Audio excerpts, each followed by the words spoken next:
Project Power is directed by Ariel Schumann and Henry Joost, and it stars Jamie Foxx, Joseph Gordon-Levitt, and up and newcomer Dominique Fishback, sorry, and among others. And in this movie, it deals with uh, it deals basically it's set in New Orleans where you have a distributor that offers a supply of what's called power. It's basically a drug that grants you superpowers in a way for 5 minutes, and it becomes pretty much distributed to people just to start taking advantage of it.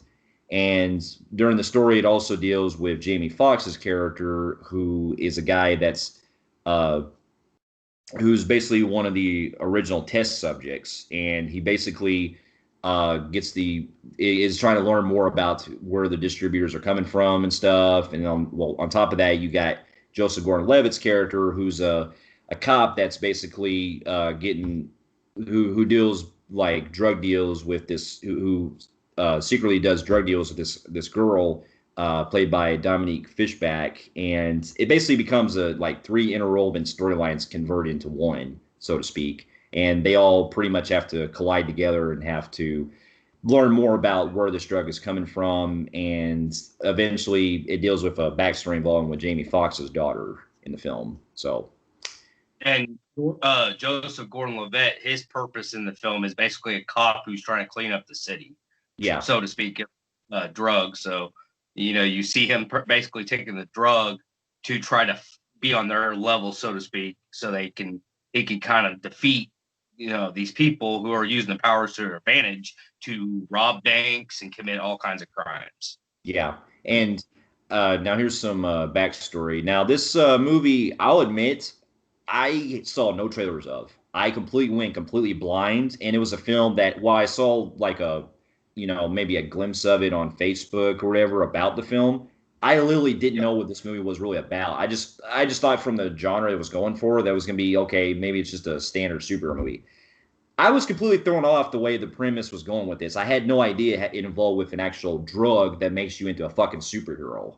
That's what really got me attention while I was watching the movie. Yeah, I watched the trailers of it not too long ago. Like most films, a lot of these films were not getting the trailers until almost a release date, and that's been a big thing this year. And I saw the trailers of this film, man.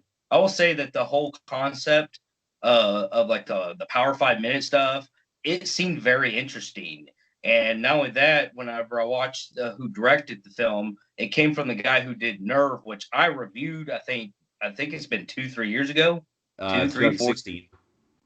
Yeah, so it's been 4 years ago. I can't really remember much of the film because shit, I got so much on my mind. It's kind of sometimes you just forget what you watch, but I could remember the basics of the film. I remember liking that movie. Not saying it was the best, but I remember it wasn't too bad. So it coming from that director, I remember the style they were going with in that. It's more like a kind of like a Ready Player One on steroids, like Crash, that kind of gamer type thing. And I remember that concept, and I remember and then noticing that this concept's going to have kind of the same thing, that kind of fast paced setting with the really good cinematography of more advanced technology and shit. So I was like, okay, that guy did that movie. I'm gonna go ahead and take a watch of this film. Before I watched the movie, I'm a big follower of like Jeremy Johns and Chris Stuckman, and I kind of saw some reviews coming in by them and some other people, and this film's getting quite the mixed review, unfortunately. And what I was seeing by people was it wasn't all that great. So I went in it, watched it today, and I will say that the movie is pretty decent. There are some let down, some flaws here I'm going to mention in my cons, but I don't think it was as bad as some reviewers put it out to be. Yeah. And yeah. Yeah, I agree. Like the going into it, I kind of just I heard some of the buzz talking about it. How some people thought it was it got like uh it was viewed as basically, a fun time. And I heard from some people that I follow on Facebook that it has a like entertaining vibe to it. So it kind of got me onto the level of, maybe this movie would be quite something. I hear the biggest criticism though is that going into it was that it didn't take full advantage of what its premise was doing. And if you notice with a lot of reviews we've been doing lately, that's become a big trend this year, where a lot of movies are taking good concepts, but they don't take full advantage with what they go with it. It's like you're doing something pretty original, but you never fill up to your expectations the way it should have went. But I will like to clear something up that now that Justin said that. We said that a lot this year, but I felt like while the other ones who did that butchered the fucking movie to dog shit, this one didn't butcher. So that was a good thing coming out of this film. It wasn't butchered to unwatchability, because that was a trend we were getting where films were actually unwatchable with good concepts. This one was really watchable. So really watchable film. Yeah, So to an extent. There's to an extent to it, because we'll get to it later that kind of holds it back a lot that we'll get to. But yes, for the most part, it does what after upon seeing the film, it did for what it was intended to do to a certain extent, in a good way.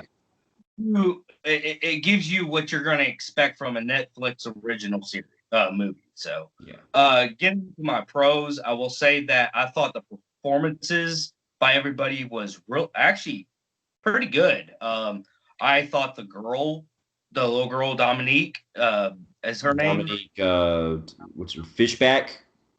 Yeah, Fishback. I thought she did really well. I've never seen her in anything. Jamie Foxx and Joseph Gordon-Levitt, they of course stole the movie. That's them. We follow them majority, and we, of course, they did really fine. Their characters were really good. There's not really a bad performance in the movie at all. So the performances were. Hell, even at the beginning, I mean, while he wasn't on screen much, I kind of didn't mind Machine Gun Kelly that much either. I thought he was fine, and I'm not really the biggest fan of him in some of the movies he's been in, but he was actually not too bad in this one. Exactly. And after that, I will say that one of my two highlights of the things is my first highlight I like to address is the concept. The concept in this film is fucking awesome. And while we have flaws I'll get into later on, like they didn't reach to the capabilities of what they could have done, it's still the concept of this kind of drug only give you 5 minutes of power and you can fucking do what the power of the pill chooses you is a very interesting concept that I have not seen done. And on top of saying that, I think that the world that they build with this pill and stuff, like seeing the powers is really cool. And I just wish they could have done a little bit more with it. So yeah, another pro I have, which goes into two different pros I like to get out of the way real quick, is the concept of this film is awesome and it can work. It can definitely work, and it worked to. I wouldn't say it was horrible. Like it wasn't like it didn't like butcher what it was doing. It still worked. The concept is awesome in this film. And that's what kept me really invested was the concept of this pill where you can fucking take and it can either kill you or you can fly, or well, not really fly. They didn't do that, unfortunately. I thought we would see something, but you're either strong, you're either invisible. What the fuck? You can be a fireman. It just depends on your body. The mystery behind that, not knowing, hey, am I going to blow up and fucking die? Because some people don't get the superpowers. They take it and they fucking die it kills them by exploding them. So not knowing what you're going to become is actually a pretty neat concept. It is. The unpredictability shows cases with that. And like I said, the second thing I like to say on the pro, like Nerve, this film is shot beautifully. The camera work done awesome in this film. It blends with this whole, it almost goes borderline, wouldn't say on that level good, but it almost kind of resembled Lee Winnell's upgrade on some scenes. And I love some of the camera work they did. There were some people that bitched about certain fight scenes that was like where this girl was watching through the glass while she was dying from the pill. And I actually thought that that camera work was fucking cool.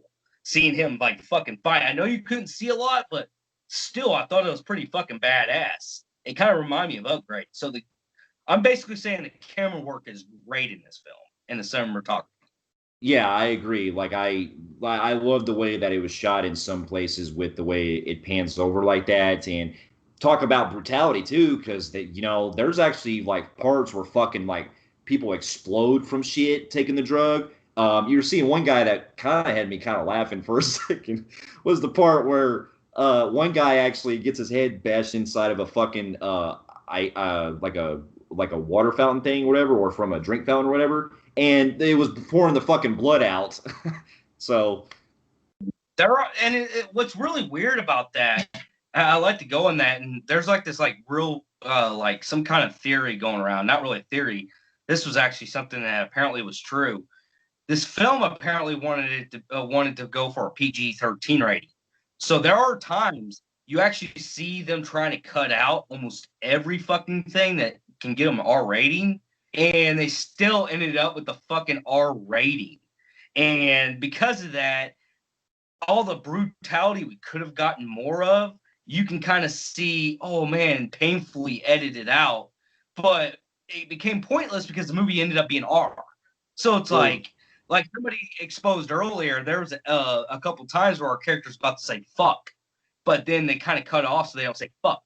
And that's yeah, the director wanting to make a PG-13. That was him going back re-editing shit. And whenever he went back to go re-edit shit, he realized there's just almost everything in here is going to give me an R rating. So let's continue. Well, you know what it you should have feels. done? You should have put all that shit you cut out back the fuck in if you're going to get an R rating. Yeah, I noticed that because it did feel like there was probably some ADR work that they did to kind of like force into like have dialogue cut out for what they were going to probably say as a cuss word. And then scenes that it seemed like they threw in there when they say certain lines that felt forced, like, okay, we have to have a person say fuck here because, we're trying to go for that R rating. And yeah, it did feel kind of like they couldn't really decide if they were going to go PG-13 or R rated. Even though the movie's on Netflix, you still get that vibe where it's like, okay, do we need to have it soft like a superhero movie, or do you want to go all out and make it fucking like Logan and shit? That's the problem. The movie was shot like it was going to go out like Crank, like fucking Logan, like brutality. And then there was arguments, I guess, behind set about PG-13 or R. And a lot of people were fighting over it. I don't know if the studio's involved, but then somehow they gave up. But the fact is, they didn't put the shots back in, is what bothered people. And they just stuck with what they didn't cut out and not put the shit back in and kept the R rating still, making what they rendered out pointless. Like the scene, you can see really vividly why they did this. The camera kind of goes out a little bit when Jamie Foxx kills that guy on the ice drink thing, and his head it goes through his head. You kind of see where it kind of shows it, but then it tries to avoid the R part. And then that's whenever you can kind of see also where they gave up on trying to make it a PG-13 and you start seeing the gore. It's like, man, they should have just put it all back in, and made this a bloodbath. And that was one of my disappointments, which I guess I'll go ahead and call it a con. Not really a strong con per se, but still continue on my pro. I did like the backstory with Jamie Foxx. A lot of people now this is kind of a hit and miss because there was some kind of unexplained things that I don't get. But the building the character off looking for his daughter is a trope we do see, I will say. But there's also a neat idea they do that kind of intertwines a back history with his daughter per se, and somebody holding the key to how these pills are being made. Mm-hmm. And let's just keep it at somebody's blood genetics is being put in these pills. And Yeah, it was to do back in the history. I thought that whole storyline is really good as far as that. And a lot of people don't like the whole three intertwines with the Joseph Gordon-Levitt's storyline and the girls, which I don't get because I kind of like that because you got the other storyline where the cop wants to end this nasty shit happening to a city. He cares. And the girl, I like her because the fact a lot of people bitch about the girl the most because they felt like she was very shoehorned in the story. If you now, I disagree on that because I find this girl to be really kind of like neat in the movie because her story is she's a missing father. She doesn't have a father figure. She's got a dying mother. Gives a purpose to her why she's dealing these drugs, which gets Joseph Gordon-Levitt's character to know where he needs to go to find out who's doing this. So kind of I like her duo with him and then eventually Jamie Foxx as the father figure type. A lot of people thought that she was not needed in this film. While I disagree, but I won't argue that because if somebody said hey, she really wasn't needed, I could see your point.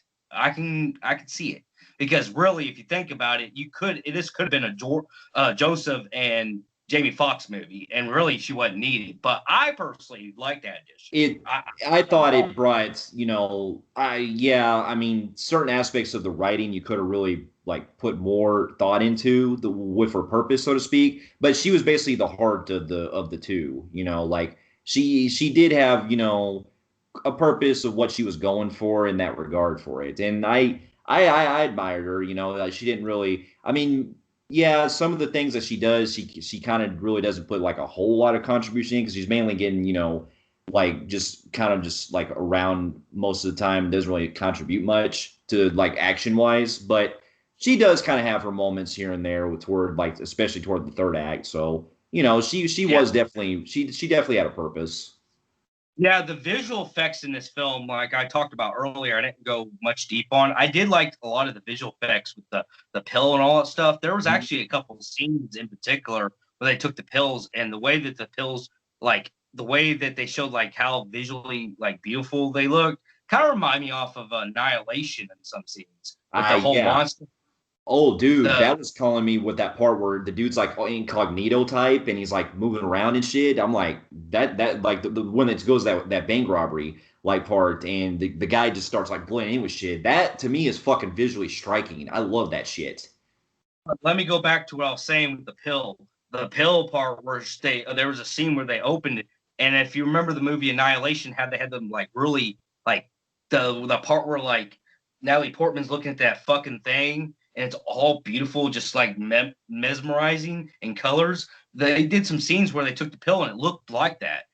So like the visual effects in this film are done really well. Like you said, the Invisible Man was really fucking neat and the way he kind of looked, it kind of resembled Lee Winnell's Visible Man thing. Yeah. So that was neat. So there are some really cool shit, and fight scenes in some scenes in the third act are pretty cool up until we'll get to our con and one thing that really drew the film down. But there's one of my particular favorite fights was a dude that turned into like a flexible type of dude. And this dude could do all kinds of fucking shit. I'll tell you, that was probably one of the coolest fight scenes out of all of them when it came to Yeah. superpowers. Yeah. Yeah, So I other than like that, that. anything. Oh, the score. The score really worked well with this kind of theme because it goes with that kind of Annihilation, Lee Winnell's upgrade type of score, and I thought it was kind of neat. So that was a Yeah. good. But other than that, I can't really think of anything pro. Do you have anything? No, other than, like there's certain like I was saying, like up until a certain point, the first like I'd say 2/3 of the film, you want to start to try to like get more invested of how the story plays out, and it does its duty with its premise like for the up until a certain point, but unfortunately that's where now I get into my pros because the movie pretty much takes a Um, or cons, my bad, sorry. That's when we get to our cons because unfortunately, like we were saying earlier, while it does do its premise to a certain point, unfortunately, it doesn't take it to its full advantage. And that's really the biggest straw that I have with it. Unfortunately, this is yet another film that, while it does spend time on some important stuff, there's a lot of things that well, it's two things that kind of bother me. One, some of the rules they established of what the drug can do in certain aspects didn't really make sense on way characters are like are handled in certain situations. and well, I'm not going to spoil anything, but that becomes a crucial point on one of our main characters. And two, I felt like they really could have spent more time developing more about like expanding more of what we could see with this drug because we only got like a couple instances, or well, we only got like a few instances of what we could like actually do with it. But unfortunately, all it's very sidelined with a lot of stuff that's very like underwhelming. Yeah, while I did bring up how good the powers are in this film, you are right about it was more of a what they could have done more than what they didn't do. Well, it's a mix of both if you think about it. But like this film, if this was given to somebody like Spielberg or like on like a higher standard, I'm not saying he needed to do it, but if it was handled with somebody with that powerful, maybe Lee Winnell or somebody, I think this film had potentially could have been on a blockbuster epic scale. But a lot of the Netflix type of feel to the film and the storyline, like people bitch about the script, that's one of the problems in this film is the script. There's some shit that happens in this film that feels it just when you overall look at it, it makes it feel like okay, this is Netflix. This feels like something I'd watch from Netflix more than Mhm. holy shit, blockbuster. This could have been a fucking blockbuster, fucking massive hit, which it could have been. But going back to yeah, getting my cons was like getting into like my bitch is more of the script. And while I said there was a lot of good performances, a lot of cool things they did with the film, there's some script problems I have with that happens in this film. Like, while I ended up liking the girl Dominique, one of my issues I have with her was they did some weird things in this film that kind of came off as cringy. And one of the things that really bothered me was this awkward fucking dream sequence of her daydreaming sequence of her fucking rapping and roasting her math teacher or whoever teacher it was. And they dig this thing down where she has this diction to rap. And I felt like it's a stereotypical push on a black girl when she could have been had a better backstory. Like maybe she wants to treat her mom's disease and wants to be a doctor or something. Why did she have to be a rap? What was the whole rapper, persona needed to be persuaded in this film? Twice. You had it with Jamie Foxx and her whenever she's stitching them up, and then the daydream sequence with the fucking the fucking teacher, and she's doing this weird awkward shit that kind of remind me something out of like, even though I love this movie, you remember when that fucking break dance scene happened in the Nicolas Cage's Bad Portobello, Lieutenant. yeah, Bad Lieutenant? It came off like that, where it was just like, what the fuck is this? This is It fell out of cringy. Like place. it just she started rapping to him. I was like, what the fuck? This is really out of fucking place in this movie. Yeah, I mean, Holy I get shit. it. I get it was supposed to establish her character, her because that's her basically her dream on being a rapper and stuff. But it feels like also they abandoned that because they don't seem like I don't know unless I have to remember it, but it seems like they didn't really like go with that really much with that whole plot line with it. Well, the fact that they give 5 minutes of that and then they did it another 5 minutes later with Jamie Foxx when she's stitching him up when he was injured. It just it's so much screen time to the point. What is its purpose? Why do we keep seeing this? So that kind of bothered me. So like the script of choices of doing shit like that kind of bothered me.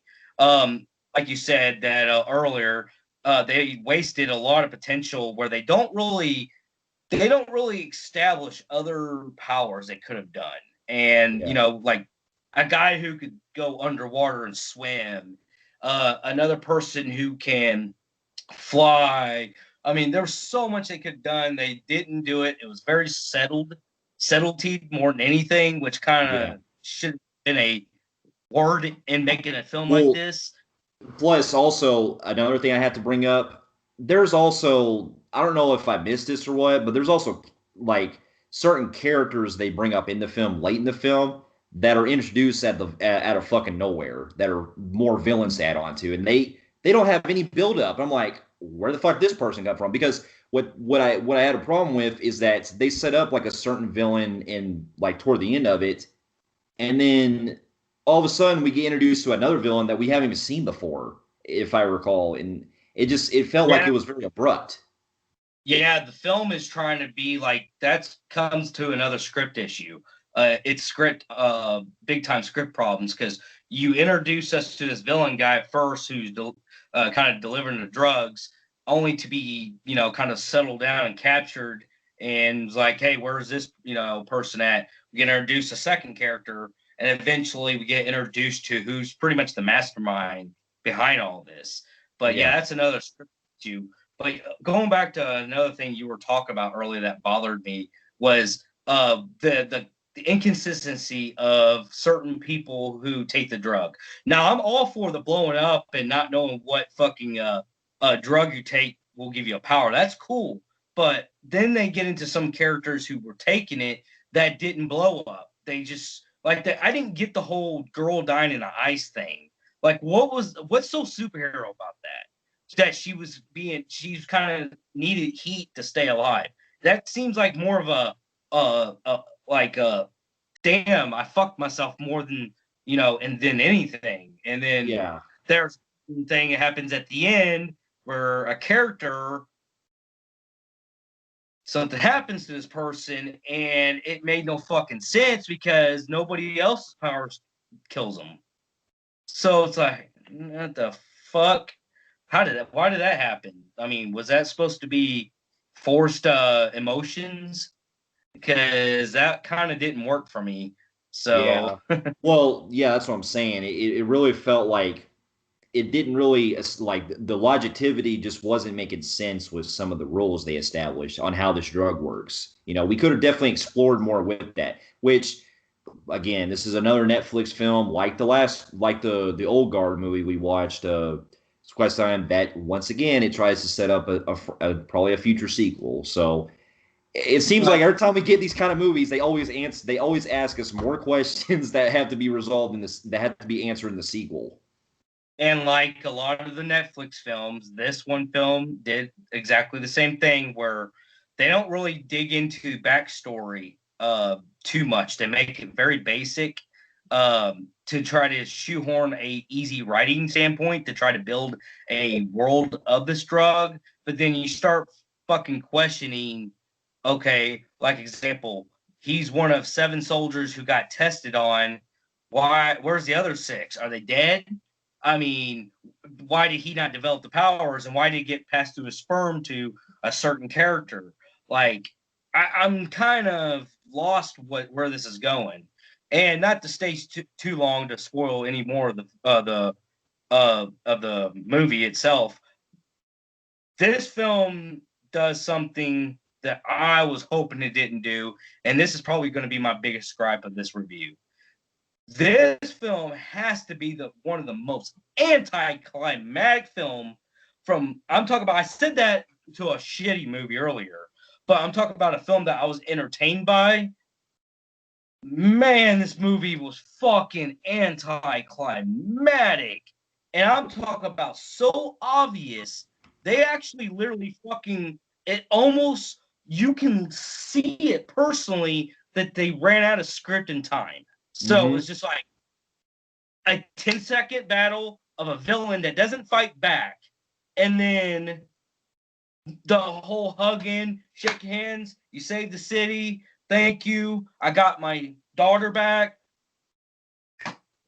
Wow, really? This ending alone dropped what I was going to give this film, which was a B, and it dropped it for me. That ending was uncalled for. It looked like you ran out of money, and it wasn't even hidden. It was so fucking obvious you ran out of time. That's how Yeah, rushed. yeah, And it really felt like that. I was so like it was a cop out. It was like yeah, you had something really going for it, and it felt like we're in our big climax, and only say, nah, we're not gonna have a big climax here. Let's just go, boom, gun. It's that's it. Paycheck earned. Well, let's move on. Let's just write an ending here, and then we're done. exactly. It's like they ran out. So with that being said, that film really dropped in a score for me. I was going to give this film a compelling grade, which is a B on our scale, but I had to drop that because of the ending, because that's uncalled for such a generic ending I've seen of the year of a film that was decent. So with that being said, I'm going to give this film a high average Joe in the Film Freaks meter. Yeah, I'm agree with you. Same thing here. I'm giving it also a high average Joe on the Film Freaks meter as well. So those you have also seen the Project Power. Let us know in the comments below what you thought about it, and stay safe. Thank you so much for watching, and we'll see you in our next review. We'll see you later. Later.